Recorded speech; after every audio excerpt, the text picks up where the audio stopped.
Hello everyone, Dr. Polaris here, and welcome to this 50k special episode focusing on dinosaur-related art and media produced from the late 50s to the late 70s, directly continuing when we left off in my last paleo media video. However, I won't be alone for this one, as for the first time I'll be collaborating with another creator, in this case being the brilliant DinoDiego, who is well known for covering dinosaur pop culture on his fun and fascinating channel. Thanks for agreeing to share your expertise with me on this episode. It's great to have you here. Thanks for having me on, and thank you for the kind words. I'm very excited to be here. To give a quick recap for everyone, in the previous video I examined the dinosaur-related art and media that was put out in the wake of the very successful 1925 silent movie adaptation of The Lost World, including King Kong, the animated Superman short The Arctic Giant, giant atomic monster movies including Godzilla, as well as the paleoart produced by famous figures such as Zdeněk Burian and Rudolf Zelinga. This was a period referred to by paleontologist Robert Bakker as the dinosaur doldrums, in which depictions of the so-called terrible lizards became relatively static and ossified, with the relationship between dinosaurs and birds severed by the publication of Gerhard Heilmann's influential book The Origin of Birds in 1926. The great beasts came to be seen as sluggish, lumbering evolutionary dead ends, worthy of only minimal study. This view was reflected in the art and media of the time, where dinosaurs initially appeared as violent, savage monsters in acclaimed films aimed at a largely adult audience, such as King Kong. However, the effects of the Great Depression, coupled with the Second World War, led to a degrading of the position of dinosaurs in both broader culture and among scientists. By the 1950s, the acclaimed films of the 20s and 30s had largely been replaced by cheap B-movie schlock like King Dinosaur and The Beast from Hollow Mountain. Coupled with their role in comics and as cheap plastic toys, dinosaurs had become overly familiar and were beginning to gain associations of childishness and camp, lacking the senses of awe and wonder that they were held in the early 20th century. Also, these prehistoric reptiles were utilised in more symbolic ways to represent forces greater than human civilization, such as fears of military invasion in the Arctic Giant, as manifestations of nature's wrath, of wild, unconquered regions of outer space in King Dinosaur, as well as reflecting the terrifying power of the atomic bomb, as so memorably depicted in Godzilla. We'll be exploring further symbolic uses of dinosaurs in this episode, including as representations of consumerism, capital, the environment, and even of the United States as a country, in addition to the great paleontological paradigm shift of the dinosaur renaissance that began in the late 1960s. In fact, the societal changes of the 60s had important ramifications in the realm of dinosaur-related pop culture, with a good place to start being with the Kaiju films that were released after the monster success of Godzilla. So take it away, Diego. Thank you, Dr. Polaris. As the 50s came to a close and the 60s began to emerge, the roles of dinosaurs in monster films had grown, especially with the advent of the anti-establishment and counterculture movement, an era in which people became more aware and rebellious against the capitalist and traditional mindset, and they would adopt more peaceful mentalities regarding civil and social rights. This included pro-environmentalism, where there was more of a conscious effort put into respecting Mother Nature, which continued on throughout the 70s. The dinosaur films of this time definitely show elements of this movement, the most popular of which was of course Godzilla. Kaiju movies in general became very popular during the 60s and 70s. Even during Godzilla's 7-year hiatus after raids again in 1955, Toho released several giant monster movies like Rodan, The Mysterians, Varan, and Mothra. From the beginning, monsters like Godzilla and Rodan, both of which were analogues of real-world prehistoric animals, were portrayed as these serious and destructive forces of nature. But when Godzilla movies made their eventual return from 1962 on, both of these monsters, along with their many adversaries, progressively became more and more goofy. The movies in general became very lighthearted and were pushed into the direction of a younger demographic. This shift was likely a result of trying to establish a wider market for Godzilla movies, but in a way, the movies never fully lost their message. Sure, the original intentions featured in the 1954 film regarding nuclear warfare and the trauma caused by it had long since faded by this point, but just like the original movie, the ones that would follow were essentially cautionary tales. Throughout those couple of decades, the Godzilla franchise and its other Toho byproducts have pushed out a myriad of themes and messaging in their films that speak out on issues on our mistreatment of the natural world through means of pollution and capitalizing off of nature and tragedy. In Mothra vs. Godzilla, after a typhoon washes up a giant egg on the Nishi beaches in Shizunora, a greedy businessman purchases it with the intent to exploit and profit off of it. Of course, when the egg hatches and is revealed to be the titular Mothra, the plan backfires and the Kaijus essentially crush capitalism, so to speak. There isn't a whole lot of subtlety with the messages behind these films, but that's almost the point, as in a way they were meant to be more playful and fun for a wider demographic. This is evident especially with Godzilla's infamous 1969 film All Monsters Attack, where a bullied latchkey child with a lonely home life escapes from the struggles of his real world by visiting Monster Island in his dreams, where he learns Godzilla's own son, Manila, faces similar challenges on the island. The movie has a clear message on neglect, bullying, depression, and even the themes that we were just talking about, environmentalism, as the movie even features a theme song in the beginning sequence talking about how the smog and pollution from factories are the real monsters. And of course, we have Godzilla's most famous film example of environmentalism in the form of Godzilla vs. Hedorah, also known as Godzilla vs. the Smog Monster. Hedorah is actually an extraterrestrial monster that crashes down on Earth in a comet, but is able to grow fast after consuming Earth's pollution.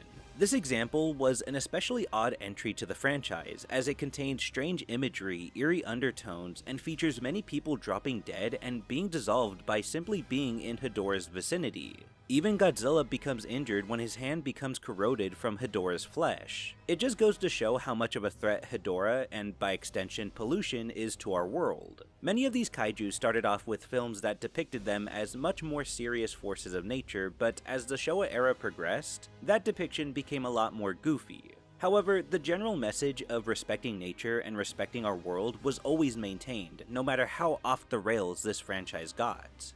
The Toho monsters were just some of many that hopped on this trend.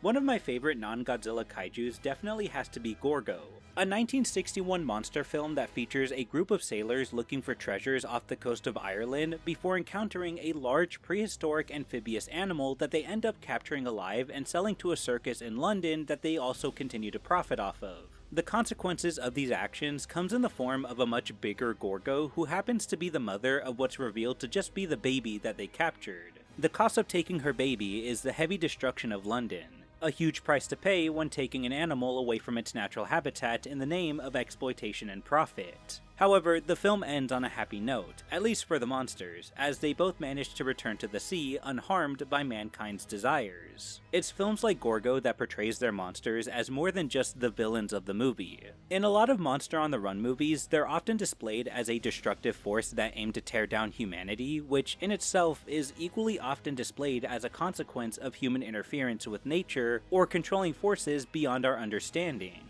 That's what differs Gorgo with something like Reptilicus, which was released in the same year and has a similar concept, except Reptilicus's monster is more of that destructive force that I just described, which was a result of a frozen portion of the animal's tail being extracted from a Danish mine it was discovered in. It is when people interfered with the stasis of this frozen limb that led to its eventual thaw, which, in turn, regenerated a monster that would go on a rampage. Mother Gorgo's actions were caused by her desire to retrieve her young that was taken by humans. A much more understandable reaction and a cautionary tale for how our interference with nature could lead to disaster if we're not careful. Dinosaurs were a perfect candidate for these kinds of pro-environmentalism messages, since one of their main aspects that they're often associated with is their extinction. And while dinosaurs had no control over their extinction, it's all the more reason why we, as humans, should be more mindful of how our presence affects the natural world around us, since we have the capacity to do that. And that's why dinosaurs were so important during this point in time, and are still very important today. In a way, they're the ultimate warning sign. Cheers, Diego.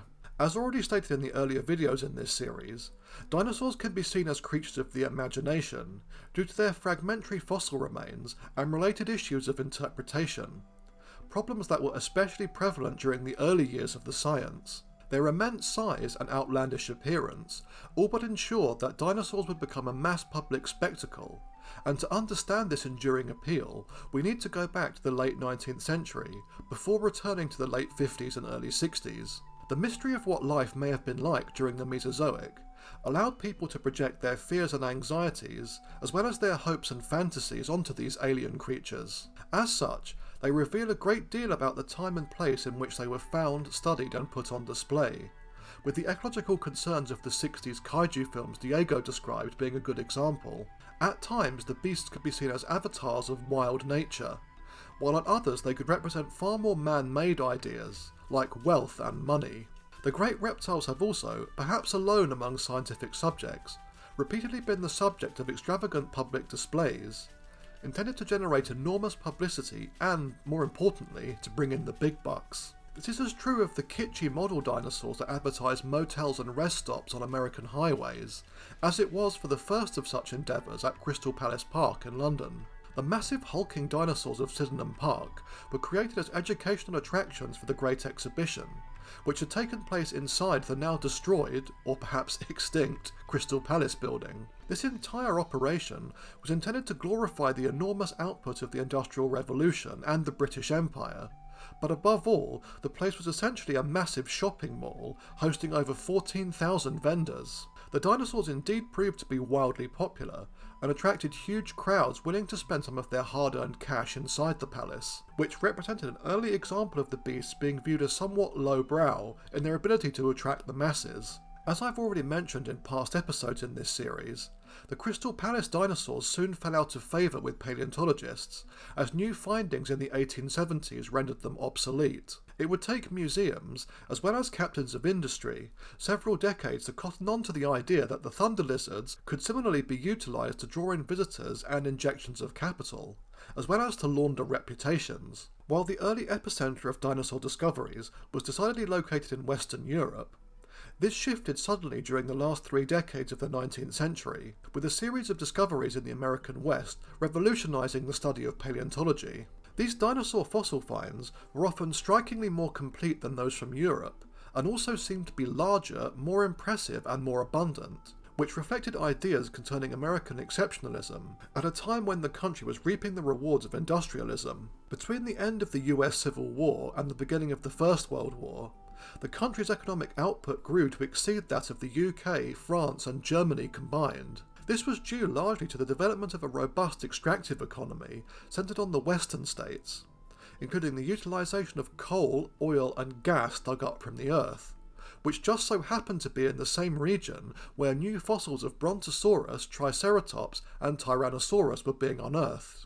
Because they were often so enormous in size and fearsome in appearance, dinosaurs came to stand in for the power and fecundity of a rising US, a fact that didn't go unnoticed by extremely wealthy industrial magnates such as J.D. Rockefeller and Andrew Carnegie. For the first time, the US economy was becoming increasingly dominated by big corporate firms that ate up their competitors and continually expanded in size, a situation that made comparisons to dinosaurs unavoidable. By the end of the 19th century, there was a growing backlash against such developments, with socialism and Marxism gaining a greater presence among the workers. To quash such sentiment, industrialists shifted in the direction of philanthropy, financing libraries, art galleries, and most importantly for this video, museums and dinosaur digs out west. This was a kind of trickle-down culture instead of trickle-down economics. See, rich folks tend to live in big houses on the tops of hills. And so if we give them all the money, some of it's bound to slip out of their pockets and roll down to where the poor folks are. Diego will elaborate more on the connection between prehistoric reptiles and the American West later, but wealthy industrialists wanted to prove that big capitalism could bring wondrous things to the masses. Dinosaurs were ideal for such efforts, with titans of industry such as Andrew Carnegie becoming fascinated by titanic sauropods like Diplodocus, perhaps even relating to them as the kings of their respective worlds. This led to the development of the major dinosaur exhibits that now grace museums the world over. As the power of the United States, in the opening decades of the 20th century, took on ever more massive proportions, so the potency of the dinosaur as metaphor kept steady pace with the country's rise to superpower status. In 1902, a paleontologist by the name of Barnum Brown, famed for his showmanship, flamboyance and taste for long fur coats, discovered the first documented reigns of Tyrannosaurus rex, soon christened as the King of the Dinosaurs. Funding for his expeditions came from the Sinclair Oil Company, which saw in the monstrous scale of Brown's most celebrated finds a fitting image of its own corporate ambitions. Dinosaurs were also thought to be much like the great industrial machines used by the company, big gas-guzzling things of vast power. This is reflected in Charles Mallam's famous poem Steam Shovel, which states that, quote, "The dinosaurs are not all dead. I saw one raise its iron head to watch me walking down the road beyond our house today. Its jaws were dripping with a load of earth and grass that it had cropped. It must have heard me where I stopped, snorted white steam my way, and stretched its long neck out to sea, and chewed and grinned quite amiably." At the Chicago World's Fair of 1933 to 1934, Sinclair sponsored a dinosaur exhibit meant to play on the link between the formation of petroleum deposits and the time of the dinosaurs, now a discredited misconception. Like Crystal Palace before it, this exhibit, complete with large model dinosaurs, was an incredible success, which motivated Sinclair to adopt a green brontosaurus as their logo. In addition, the company was the first to release plastic dinosaur toys in the 1930s as a promotional campaign to be given away at their gas stations. This was the beginning of an enduring association made between the extinct reptiles and childhood that would continue to expand in the following decades. Similarly, although corporations like Sinclair identified themselves with dinosaurs, in the early 20th century this may have raised some eyebrows, as the beasts were also seen as symbols of extinction and failure, with their demise linked to their supposedly inherent backwardness and inferiority to mammals. Indeed, companies identifying with dinosaurs almost seemed like tempting fate. As excitement at the first wave of discoveries faded, so public wonder at dinosaurs grew increasingly tempered by contempt. Sauropods, the great behemoth that had appealed to both Carnegie and Sinclair as symbols of power and legitimacy, came to seem to an America mired in the Great Depression epitomes of failure, dull-coloured, tail-dragging Titanic morons, just like the big banks on Wall Street had failed, with the Depression leading to the extinction of the Roaring Twenties. Even in more recent decades, dinosaurs have been utilised as negative symbols for big capital. On the front cover of Andrew Ross Sorkin's book Too Big to Fail, about the financial crash of 2008, what do we see but none other than a Tyrannosaurus Rex? Similarly, one of the famous Schoolhouse Rock cartoons featured a song called Tyrannosaurus Debt, with the US national debt being represented as a giant money-eating dinosaur. As we saw in the previous episode in this series, this was the start of the downward trajectory of dinosaurs in the popular imagination. Creatures that had once made the Victorians shudder in awe ended up, in the consumerist world of the post-war West, developing into icons of mass-produced children's kitsch. In addition to toys and horrible cheaply made B-movies, in 50s and 60s America, dinosaurs were also used to push other consumer goods. Ads would showcase the latest product, such as a shiny new refrigerator, and contrast it with a typically backward and primitive dinosaur, with the message being that buying said product and replacing your old model is just as natural as the extinction of the great reptiles. This gave post-war consumerism a veneer of scientific legitimacy, although, as Diego noted earlier, the Kaiju films of the 60s do start to show something of a critique of this worldview, with the dinosaurian monsters of those films reflecting the growing countercultural sentiments of the time. You know who would probably like a dinosaur as a refrigerator?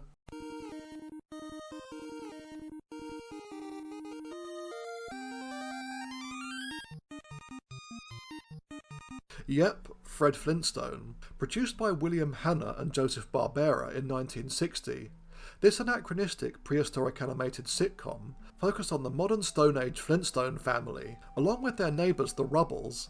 These cave people lived in a society that was both a reflection and parody of the times in which it was made, despite the animated nature of the show indicating that it was aimed at kids. The characters, situations and dialogue was certainly aimed at adults, with the Flintstones helping to pave the way for later adult-focused cartoon sitcoms such as The Simpsons and Family Guy. Fred and Barney would regularly appear in ads for cigarettes and beer. The Flintstones has been brought to you by Winston, America's best-selling, best-tasting filter cigarette. Winston tastes good like a cigarette should. This calls for a celebration, Barney boy. Right, Fred? When you're due for a beer, Bush does it. You can't say beer better than Bush. Yabba dabba do. In the show, the link between dinosaurs and suburban consumer culture is made very explicit, as Diego will now demonstrate. Dinosaurs have represented many things over the decades, but one of their main uses in media is helping to establish a primitive setting. You see this a lot in caveman films, where the main story isn't about the dinosaurs themselves, but more so about the caveman tribes that live in their world. More playful and fun variants of this motif are shown in programs like 1960's The Flintstones, where prehistoric animals are shown being used as tools, pets, and modes of transportation. But the show isn't about the dinosaurs, it's about the day-to-day comedic lives of the standard family household, with the gimmick being that it takes place during the Stone Age. But in order to establish the Stone Age setting, you need something that fits the caveman lifestyle, a time before cars and electricity. You need elements that can immerse the audience into the setting, and a good way of doing that is substituting those everyday household items or modes of transportation with prehistoric animals. Using a brontosaurus as an excavator, a prehistoric bird as a car horn, a small mammoth as a vacuum cleaner, and so on. And even in more serious examples like 1966's 1 Million Years BC, the dinosaur sequences are often separate from the main story centered around the main conflict of the prehistoric tribes featured, as the dinosaurs' presence are mainly there to show off the cutthroat primordial world they live in. This same representation of dinosaurs also has the potential to intertwine with that of other genres, like Western films, and that potential is showcased in 1969's Valley of Gwangi. Though in this case, the dinosaurs are one of the main players of the story, rather than just being a prop to establish a primitive setting. Despite being a period piece of the early 1900s, the Valley of Gwangi's setting was obviously much more modern than that of the Stone Age. However, the Wild West was a time of lawless and unruly activity. At least, that's what's been portrayed a lot in media. Regardless of its accuracy, its portrayal has led to the idea that the era of cowboys and gunslingers was uncontrollable, dangerous, and exciting. In a way, that same feeling can coincide with how dinosaurs have also been portrayed in media. These dangerous and uncontrollable animals that mankind has tried to capture and restrain to no avail. In fact, that's the main story for Valley of Gwangi. Cowboys and showrunners enter the Forbidden Valley that's roamed by dinosaurs and attempt to capture a large predatory allosaur named Gwangi for their struggling show. In a way, the movie shows us that cowboys have finally met their match, an animal from a bygone era that's just as unruly as them. The dinosaur puts up a good fight, especially during that amazingly coordinated lassoing scene. And in the end, even though they succeed in capturing the dinosaur through sheer luck, Gwangi still escapes and wreaks havoc. Valley of Gwangi is a very fun film, and while it wasn't the first of its kind, since the title of the first dinosaur western goes to 1956's The Beast of Hollow Mountain, it's a massive improvement from its 50s predecessor, which didn't feel like it had nearly as much of an emphasis on the intertwined relationship between cowboys and dinosaurs. Unfortunately, nothing really came of the Western dinosaur subgenre even after Gwangi, due to the fact that both elements of this film were late to the party. By the time Gwangi was released, both American westerns and dinosaur films had slowed down in the industry. Kind of. Gwangi specifically fell into a rather unique category of western films called weird westerns, which consisted of genres like horror, fantasy, and/or science fiction that were blended with westerns. And while weird westerns gained some traction in the 60s and 70s, they were often associated with the stigma of being low-budget B-movies. It was likely because of this unfair label why the film was poorly marketed by its distributor, Warner Brothers. Though nowadays the film has garnered a cult following and has been given the praise it deserved. It's a wonder why the subgenre didn't stick, especially when you consider just how rooted dinosaurs are in the era of the American frontier. While pop culture tends to hyper-focus on the Wild West period, the overall era of American expansion took place between the 17th century and the 20th century. As North American land was slowly overtaken by European colonies, more and more discoveries were being made on dinosaurs, though the more serious examples of this would come later on. As time went on, fossils soon became just as wanted as the land that was being colonized. In this case, it was during the Wild West, which took place between the 1860s and the early 1900s. While it didn't exactly picture a scene as exciting as cowboys lassoing dinosaurs, it was still a lively period of scientists breaking new grounds in paleontology, as an abundance of new specimens had been discovered. The most notable event during this period was the Bone Wars, a fossil hunting competition that was led by two well-known paleontologists, Edward Drinker Cope and Othniel Charles Marsh. Their petty rivalry with one another led to the discoveries of many well-known dinosaurs and prehistoric animals like the Allosaurus, Camarasaurus, Ceratosaurus, Diplodocus, Elasmosaurus, Stegosaurus, Triceratops, and so on.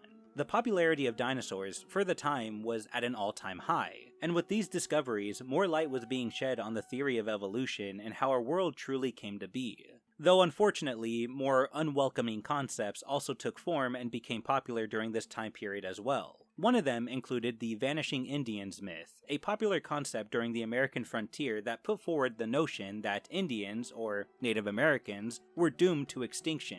It was a racist notion made by white Americans of the time that believed the Indians would naturally fade away as they continued their expansion because they wouldn't be able to fit with the new European occupation made on their land, when, in reality, the natives were being forcibly removed from their land through wars and conflicts. Just as dinosaurs are often associated with extinction, it's also the same association many white Americans were attempting to make with Native Americans. It's an element that's not portrayed in the kind of media we talk about very often, but it does make me wonder if it's one of the many components that has made works like Turok so successful. Turok is an IP that originally started out as a long-running comic series that began as an anthology comic for Del 4 Comics, before being expanded into its own separate series. This original series would have a nearly 3-decade run, starting in 1954 and ending in 1982.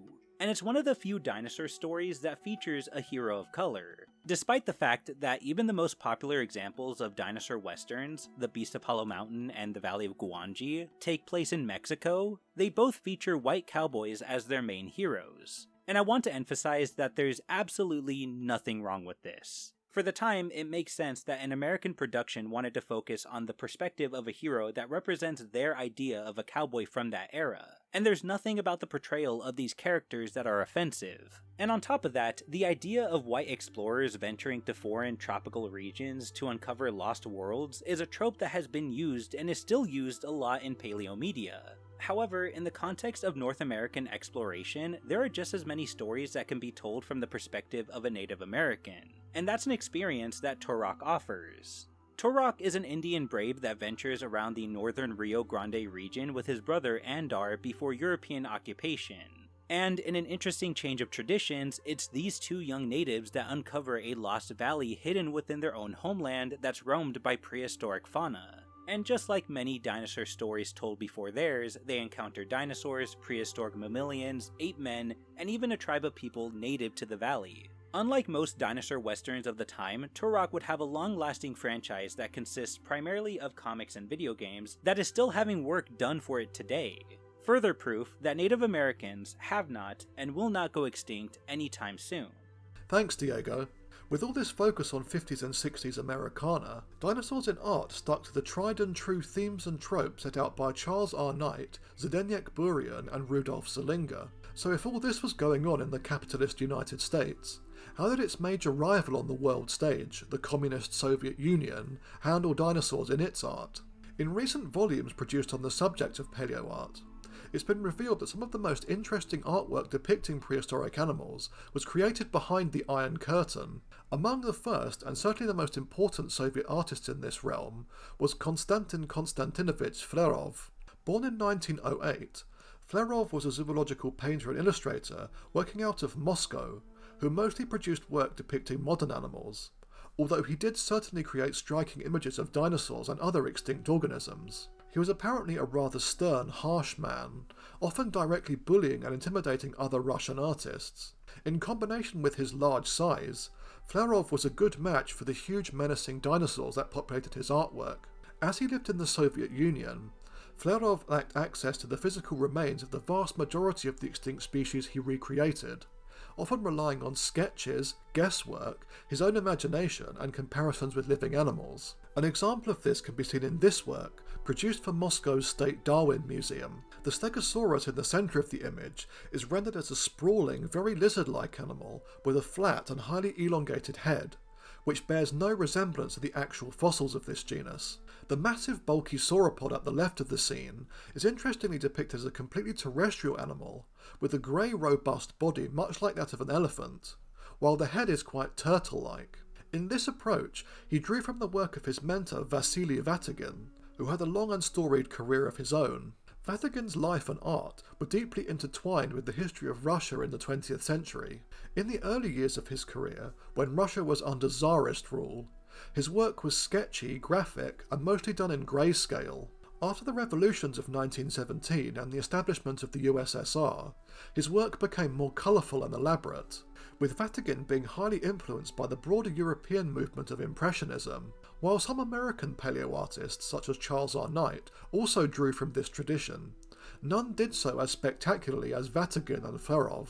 This was probably due to the state-mandated artistic trends of the Soviet Union, which highly favoured a style known as Soviet realism. Depictions of extinct animals like dinosaurs, which inhabited ancient lost worlds, were able to skirt around these rules, with prehistoric subject matter giving artists a degree of freedom of expression. This often led to Soviet paleoart being brightly coloured, stylised and impressionistic, which gives it an almost fairy tale-like quality. These trends are very visible in this work that Vatagin produced for the Moscow State Darwin Museum, an appealing piece that is quite pleasant on the eyes. The colours are vivid yet soft, and the dinosaurs are shown as being active and dynamic. The sauropod looks like a combination of an elephant and a giant tortoise, while the stegosaur is remarkably slim, with a relatively long neck and limbs, quite different from other early renderings of these animals. The small tree-climbing Hypsilophodon look like arboreal lizards. While not especially accurate for the standards of the time, and incorporating aspects of modern animals due to a lack of direct access to the fossils, it is nonetheless a pleasing work of art. Other pieces by Vatagin are similar, including this even more impressionistic scene depicting a pair of Apatosaurus, which are notably similar to the waddling, bow-legged sauropods of Heinrich Harder. Similarly, his depiction of a herd of iguanodon is equally striking, with the animals being shown as alert and wary. Their greyish armoured hides and tails are pretty crocodile-like, with the whole picture having a great sense of depth due to the smudged blur effect often utilised by Vatagin. Sometimes his depictions of dinosaurs could veer into complete monstrosity, such as in this greyscale image of a very menacing Tyrannosaurus rex. Being unashamedly grisly and gory, the predator here is rendered as a gluttonous evil villain, complete with scowling eyes and a snarling mouth that seems to be curled into a sinister smile. Produced in 1915, not long after the official naming and description of Tyrannosaurus, it is not in any way accurate, even for the time, although despite this it is nonetheless a striking piece. His pupil Flerov continued these stylistic influences, with his work often being even more colourful than those of his mentor.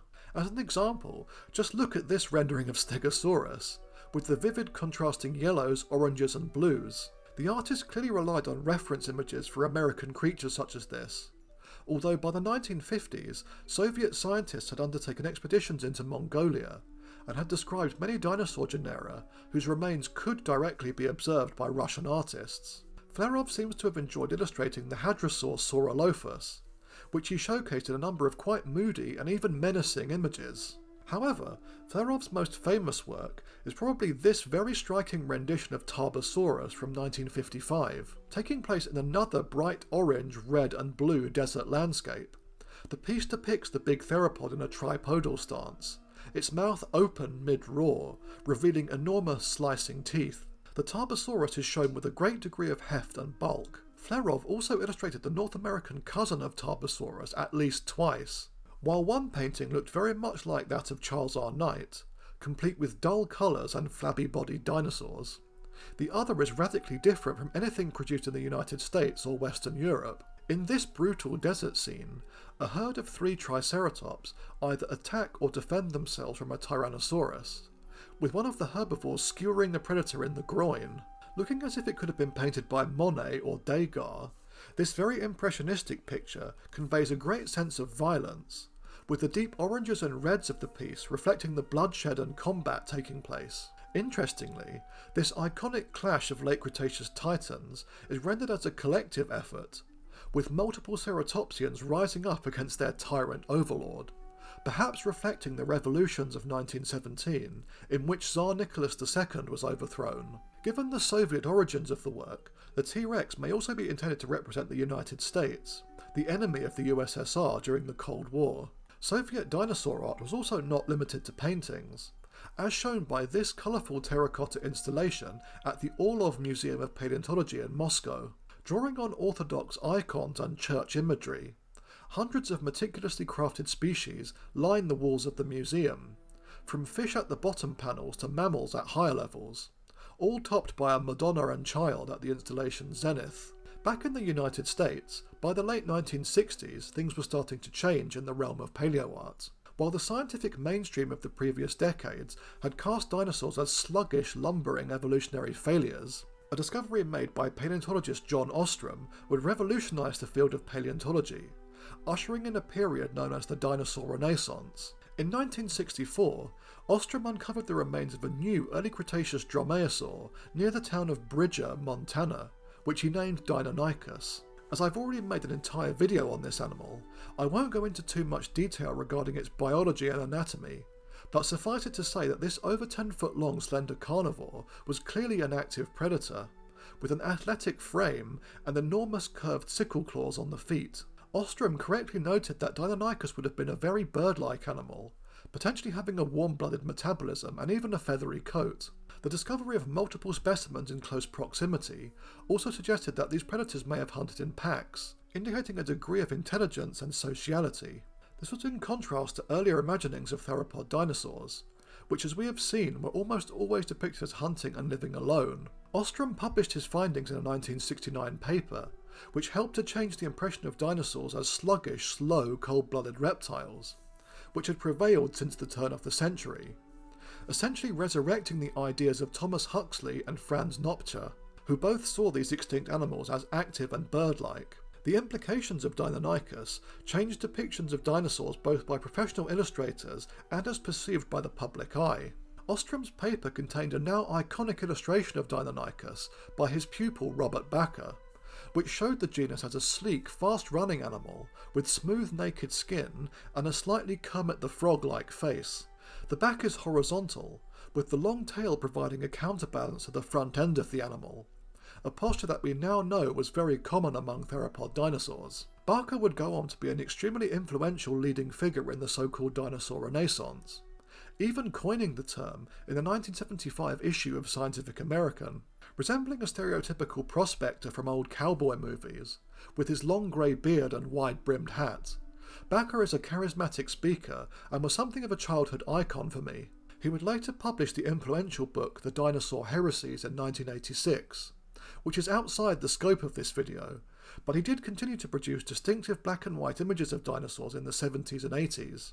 His art was keen to show these animals as being active and dynamic, including dueling Brontosaurus that were depicted rearing up on their hind legs, charging ceratopsians, and even more bird-like renditions of Deinonychus, complete with shaggy coats of feathers. Bakker's dinosaurs are notably quite svelte and slim, far more so than the ponderous flabby beasts of older paleoart, with the animals shown with skin that stuck tightly to the contours of their skeletons. In addition, Ostrom and Bakker demonstrated that dinosaurs would have held their tails off the ground and stood with upright limbs. More recently, it's been realised that this so-called shrink-wrapped look is almost certainly inaccurate, with dinosaurs possessing a greater amount of muscle and fat. However, Bakker's svelte dinosaurs helped to challenge older ideas regarding the extinct reptiles, which are representative of broader cultural trends that took place in the late 60s and 70s. As Diego noted earlier, other artists soon followed suit, keen to challenge outdated perceptions in paleontology, including Mark Hallett, who would later work as a consultant on Jurassic Park, and of course Gregory S. Paul, although their most iconic works were produced in the 80s and therefore won't be covered in this video. Someone whose work should be better known is Ellie Kish, one of the few iconic female paleoartists. Although sadly not very well remembered today, Kish was a pioneer in applying the themes of the Dinosaur Renaissance in her artwork, even though, as we'll see, many of her depictions seem pretty bizarre for the modern viewer, myself included. Utilising bright colours, as the Soviet artists often did, she paid close attention to composition and technique, with her work often being hauntingly beautiful. Her dinosaurs were often lively and active, although it must be admitted that death and disaster are common themes in Kish's paintings. As a reaction to the fat, lumpish dinosaurs of old, her prehistoric beasts are shown to be incredibly shrink-wrapped, which was a pronounced trend at this time, although Kish took this to an extreme. To me, her dinosaurs often look almost zombie-like, being so emaciated that you can clearly see their skeletons poking through their skin. While some of her landscapes are lush and beautiful, many depict dry, harsh desert scenes, complete with burning suns and desiccated corpses, hinting that extinction was always lurking in the background. This focus on ecological disaster is reflective of the growing awareness of human-influenced climate change that was taking place in the 1970s. As we have seen, dinosaurs have frequently been used to comment on societal fears and anxieties, whether that was late 19th century worries about decline, economic downturns, or, most disturbingly, human extinction. The early years of the dinosaur renaissance had demonstrated that the great beasts were dynamic and successful animals, yet had gone extinct anyway, reminding people that nothing, no matter how dominant, lasts forever. The discovery of the Chicxulub impact crater in the Gulf of Mexico, and its linking to the KPG extinction event in the late 70s and 80s, helped to solidify this idea. The dinosaurs were thus victims of their own success, rather than being poorly adapted evolutionary failures. Despite the revolutionary ideas flowing through academic circles at this time, pop culture representations of dinosaurs in the 70s remained much as they had been in preceding decades, with the great beasts continuing to star as vicious monsters in trashy B-movies such as the 1974 adaptation of The Land That Time Forgot, and its 1977 sequel The People That Time Forgot. Further examples include Planet of Dinosaurs, a science fiction schlockfest also from 1977, which features space travellers landing on a planet similar to prehistoric Earth, complete with anachronistic dinosaurs. Looking at the movie's poster, you know exactly what you're in for when viewing it. Supposedly exciting dinosaur action and scantily clad women. All of these films were essentially just lame continuations of the Lost World genre. Other schlock was aimed at a younger audience, such as the unfunny 1975 comedy One of Our Dinosaurs is Missing, wherein a group of sinister Chinese spies, all played by white actors in unflattering Mickey Rooney-style yellowface, attempt to steal a sauropod skeleton that contains a hidden microfilm. Other 70s era depictions did strive for some greater commentary, including the 1978 Doctor Who episode Invasion of the Dinosaurs, which, like the paleoart of Eddie Kish, had an environmental theme. In the episode, the Third Doctor and Sarah Jane Smith arrive in a deserted London, where they discover that dinosaurs are inexplicably appearing all over the city, causing havoc, but no one can account for their sudden appearances and disappearances. It turns out that MP Sir Charles Grover and his lackey General Finch have duped a group of environmentalists into thinking that they have boarded a spaceship heading for a distant planet to essentially restart human civilization, living much closer to nature. However, the spaceship is a fake, with Sir Charles and Finch instead intending to use advanced technology created by their ally Professor Whittaker to send themselves and the environmentalists back in time to the Mesozoic. The dinosaurs were utilised simply as a pretext for evacuating London. The villains saw the age of the dinosaurs as an untouched Eden that they could escape to in order to start things over again. Although I'm not sure it would be a very safe choice of time period to do this. Speaking of the dinosaurs, these were brought to unconvincing life through stop-motion puppetry, although the low BBC budget for the show is very evident, with the beast looking downright comical. The small quote-unquote pterodactyl that dives at the Doctor is clearly a cheap puppet on a string, while the large dinosaur effects were derided even at the time, with many critics and the producer of the episode feeling that they let the story down. The main threat, the Tyrannosaurus, looked like a psychotic hybrid of Godzilla and Barney, being apparently immune to gunfire, with even grenades doing little apart from annoying the beast. 2 plus 2 is 4. 2 plus 2 is 4. 2 plus 2 is 4. I can see why this is so popular. This is a shame, as the story has an interesting premise, and there is a great sense of foreboding and menace to the deserted London, with dangerous looters hiding in the shadows, and distant roars from unseen dinosaurs echoing in the distance. The depiction of the Mesozoic as a perfect Eden, untouched by humans, certainly reflects contemporary environmental concerns, similar to Elie Kish's paintings or the 60s and 70s Kaiju films. The invasion of the dinosaurs, like the vast majority of pop culture produced in the period covered by this video, depicts the titular extinct reptiles as primitive, bloodthirsty, tail-dragging monsters, with the scientific developments of the dinosaur renaissance taking several decades to filter out into the popular consciousness. Dinosaurs would remain relatively marginal in broader culture until the late 1980s, when the efforts of Ostrom, Bakker and others finally began to take hold, which we'll see in the eventual next instalment in this series that will focus on the massive dinosaur resurgence of the 1990s, whenever I get round to it, which won't be for a while yet. To conclude then, I'll end this discussion with an example of the transitional phase in which dinosaurs found themselves in the late 70s.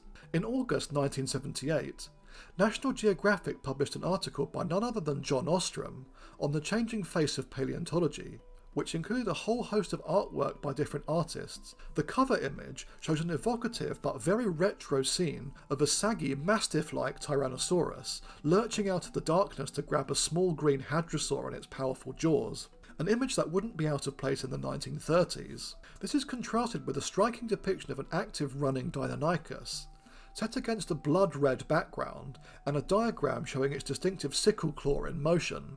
Another agile genus, Ornithomimus, is featured, and although clearly a lean sprinter, the depiction here still looks odd to a modern observer, with the animal shown with noodle-like limbs and scaly skin. In all, the carnivores in this article have held up far better than the big herbivores, like the Stegosaurus, Apatosaurus and Triceratops, which are pretty conservative. This of course wasn't the fault of the artists involved.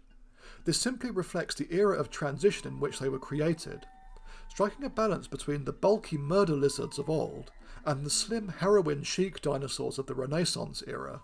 So, to wrap things up, the 20th century saw dinosaurs become a fixture of popular culture, as well as scientific study.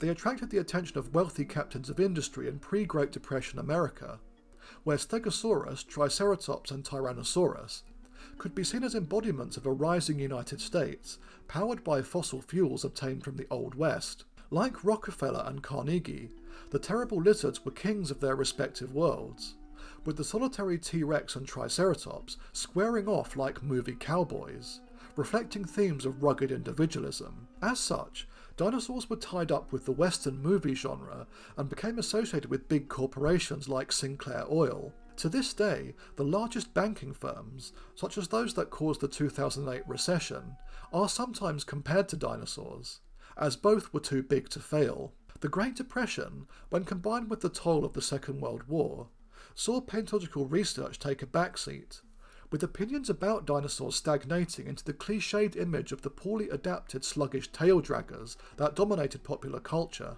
In the post-war United States, dinosaurs developed into kid-friendly plastic toys, while they functioned as forms of advertising directed at adults to buy the latest products. After all, is your refrigerator as outdated as a Triceratops? Buy a new one today.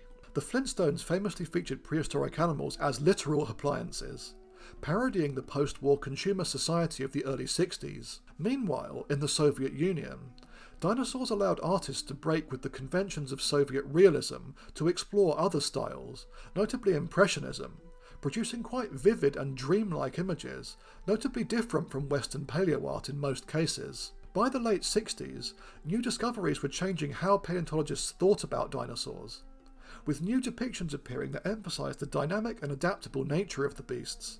This took firm hold in the 70s, with the so-called thunder lizards now reflecting environmental concerns in the work of Elie Kish and in giant monster films. However, dinosaurs were still quite marginal figures in 70s pop culture, with the 1978 National Geographic article showing the transitional phase the animals found themselves in. Indeed, dinosaurs would have to wait until the late 80s, and especially the early 1990s, for a truly major comeback. But that is a subject best left for another time. Thanks for collabing with me on this, Diego. It was really fun to chat with you on such interesting subjects. And thank you for inviting me. I always love talking about dinosaurs and pop culture, and if you guys like that and you want to see more, you can always check out my videos since that's pretty much all I do. Appreciate you having me, Dr. Polaris. Good luck to you on your future videos. Hope we can do this again sometime. Thanks for watching everyone, and I hope you enjoyed this special episode. I plan on doing more collabs with other creators in the future, so be sure to stick around for that. The next video will be covering the many placental mammals native to the land down under, a continent far more famous for its endemic marsupials. See you again soon, and remember, when you're due for a beer, Bush does it. You can't say beer better than Bush.